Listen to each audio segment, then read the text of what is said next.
perché la difficoltà primaria è quella di parlare al giorno.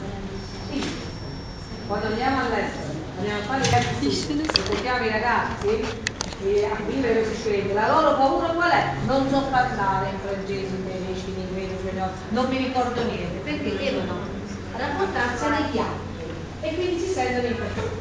Allora noi abbiamo proprio programmato quest'anno, all'inizio dell'anno, nella riunione dipartimentale su questo abbiamo pensato di portare i ragazzi a vivere queste esperienze in modo che ci si cominci a sciogliere da quell'impaccio, quella paura di non sapere e confrontarsi prima con se stessi ma poi anche con gli altri. Il lavoro adesso per le quinte, brava, che dice di cosa saranno le seconde delle listissime sono state brave, e presenteranno anche loro il loro lavoro nel viaggio che hanno da fare. Stiamo cominciando un po' alla volta a produrre queste attività, questo è il primo anno, già su 2 classi parallele per la seconda, ma dall'anno prossimo ne programmeremo per tutte le classi. Che ridicolo. Ragazzi, voi qua state per imparare le lingue straniere servono a comunicare, chiaro? A questo loro lavoro si abbraccia anche poi non solo la comunicazione ma anche un arricchimento culturale, perché loro hanno preso in considerazione 2 grandi autori contemporanei della letteratura inglese, ma io direi studiare, che pure voi studierete, con quest'anno voi siete in terza, avete cominciato quest'anno la letteratura, in terza arriverete in quinta e dovrete studiare questi autori. E allora è venuta l'idea, perché non invitare una classe del triennio in modo che comincia a familiarizzare almeno con il nome, a vedere che si propone, chiaro? Quindi cercare di stare tranquilli.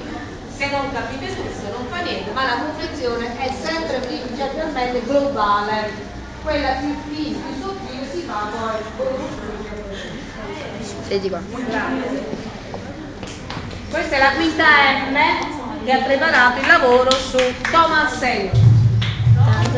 Vi ripetiamo tutto quello che è avvenuto stamattina alla presenza della vicepresidente di una classe del liceo scientifico Nobel che sono stati ospiti presso di noi e ai quali i ragazzi, i vostri compagni, hanno presentato il lavoro. Good morning everybody and welcome to our English conference on the 20th century literary production. Thomas Stearn Eliot and poetry on the one side and James Joyce and prose on the other side. It is our first conference and we try to be perfect, but of course, as we are students, there could be some mistakes, and for this reason, I hope that you will forgive us.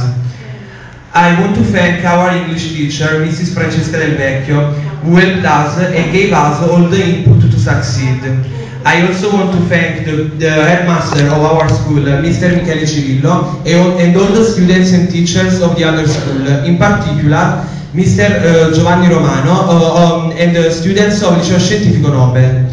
Now I want to introduce my friend Sara, who is going to introduce the 20th century historical background.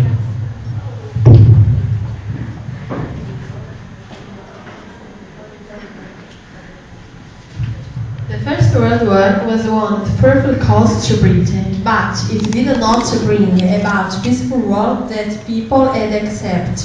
The beginning of the century was a period of general disillusionment and skepticism, of deep social unrest and economic depression. International tension caused many young English intellectuals to turn to communists as a defense against the advance of totalitarianism reaction abroad. The 1st September 1939, Hitler invaded Poland, and 2 days later, the English Prime Minister Neville Chamberlain informed the nation that Britain declared war on Germany. But in spite of victory attained, the post-war problems were frightening, and England found herself once more on the brink of economic ruin. They preferred the Labour Party, headed by Clement Attlee, for the task of reconstruction. The 20th century has seen a great proliferation of artistic and literary movements grouped under the name of modernism. Bravo. Very good. The term modernism refers to a powerful international movement originating at the beginning of the century in a period of deep social intellectual change. Modernism dominated the sensibility and aesthetic choice of the age.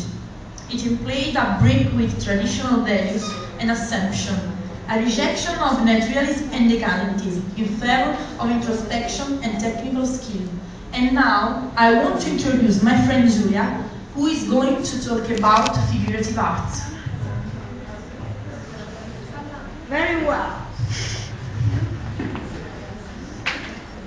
Modernism in figurative arts is known as Art Nouveau. Among promoters of this style, there was Gustav Klimt, who painted a lot of works in which he exalts the main characteristics of this type of art. One of his most important paintings, which dates back to 1918, is The Cradle. The artist draws on a square canvas a newborn child who emerges from a mess of colored blankets and who is surrounded by white clothes. Klimt uses the color, doesn't use the line, and he replaces the linear decoration with a combination of throws of color. In fact, we can see the child emerges from a mess of color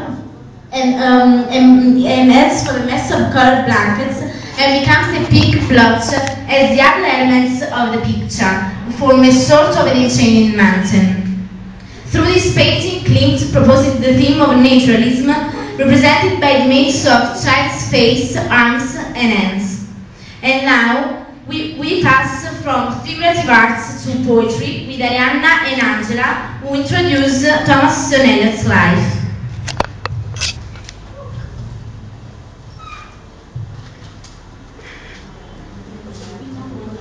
Thomas Stearn Eliot was born in 1888 at St. Louis, Missouri.